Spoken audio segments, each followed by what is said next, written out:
When it comes to playing video games, there's nothing like your good old desktop gaming machine. It's full-bodied, it's powerful, it's beautiful, it's got bling. It makes you feel like a real powerful warrior. Now, if you have something like this, why would you settle for anything less? Well, there are two reasons. One, real estate, some people don't have enough space. And two, sometimes you just want to bring something along with to your friend's place and game together. And that's why these days, it's been around for quite a long time now, you have gaming laptop machines. Now let's be clear, these are not portable machines in my opinion. They are really desktop replacements because they're heavy and they're big and they're bulky. Battery life isn't good. I wouldn't recommend this for normal laptop use. Okay, but there's a big difference in recent years, which is that the graphics power of the laptop GPU and the graphics power of the desktop GPU has closed together, and the gap now is very, very narrow. Now that makes laptop gaming machines more viable than ever before. The problem with choosing a gaming laptop machine is what you see is bling and what you hear is noise. But you need to know what's under the hood to make a real decision. Because gaming laptop machines could start from as low as $1,700 and go all the way to $3,000, $4,000, $5,000. So where do you draw the line? How do you figure it out? And that's what I want to talk about for this video.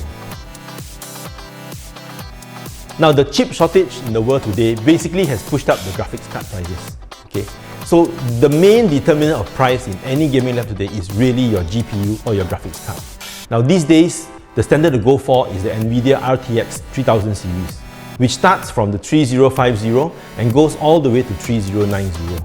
And right at the top, there is a huge premium you have to pay just for a little jump, right? As much as $1,000 between number 1 and number 2 cards, right? So you got to find the sweet spot on what makes sense for you. Of course, having a more powerful card means you can play more games in high resolution. But you got to make sure that you also have a screen that can support the 4K resolution. Because if you have a very powerful graphics card and you're running a full HD screen, you're just wasting money. So the choice of a gaming laptop, really, you got to think of two big factors: the GPU that you want and the kind of screen resolution that you have. So apart from the resolution itself, there's also something called the screen refresh rate. For example, if you take a look at the panel here and here, you can see that this is the Nitro range from Acer. The Nitro range runs at 144 Hz, and this is the Predator range, it runs at 165 Hz. Now our standard laptops and machines run at 60 Hz. The Hertz refers to the number of times the image is refreshed in a second, right? So obviously if the images are refreshed more often, then you get better graphics, smoother gameplay, especially when you're playing multiplayer games.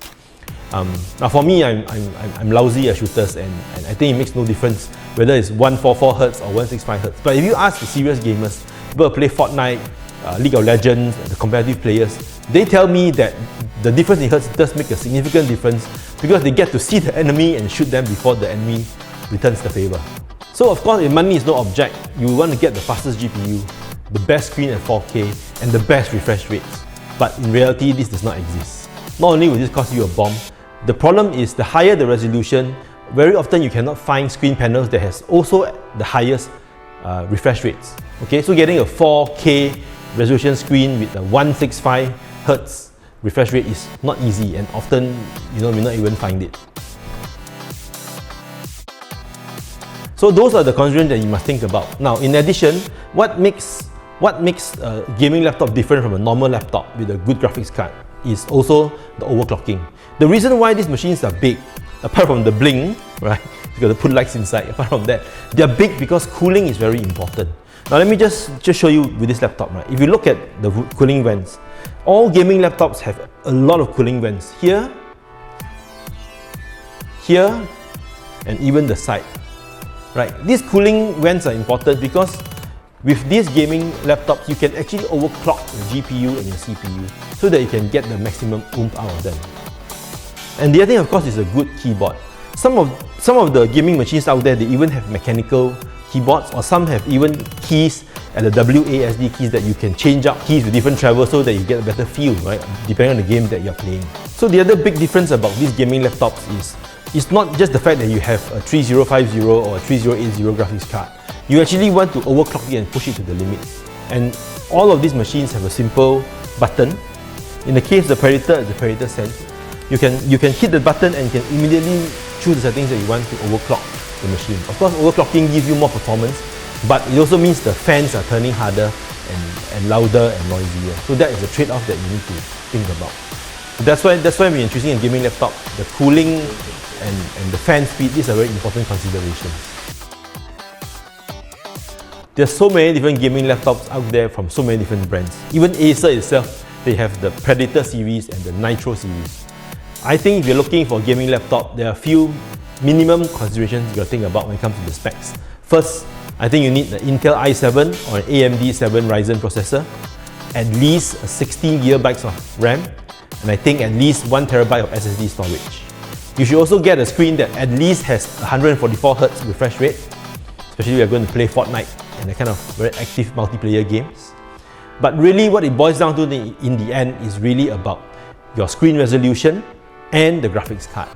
Right? These are the two big determinants of prices. Graphics cards can range from the RTX 3050 all the way to 3090, and every jump that is a significant amount of money you have to pay. I think if you want something that's good value for money, you probably want to go for maybe the RTX 3060 on a full HD screen, and if you're a bit more, maybe a 3070. These two graphics cards I feel will give you the best bang for your buck. The powerful graphics ability of these machines makes this also a great tool for the creative artists. People who use Photoshop, Premiere Pro, right? People that don't like me because I'm really bad in those stuff. I only know how to play games. But for them, this can also be a great tool for their work and for fun. But anyway, enough talk already. Let me get back into my game.